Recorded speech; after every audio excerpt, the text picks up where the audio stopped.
Hastaneden süzdü yollarını gençlik aytti. Aktardı sen yağını tapa bilmedi.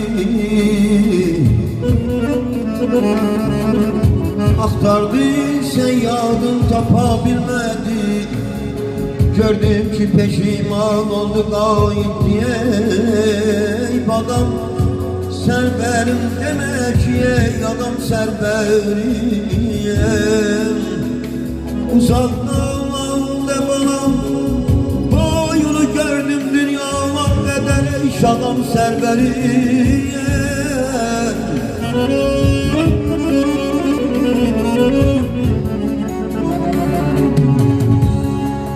Gördüm bu gelmeyen geri geçti var.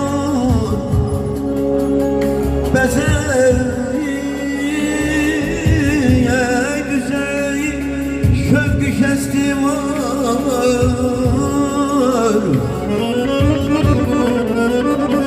Anladım dilberin geri dostum var.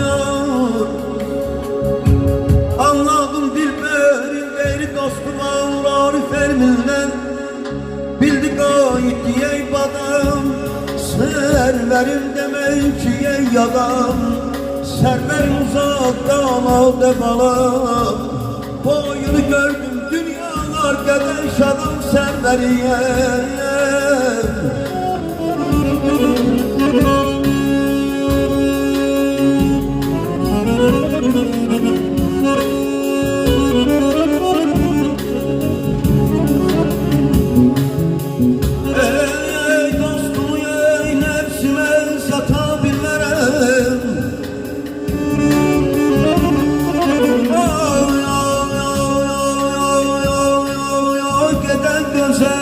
Tapa bilmərəm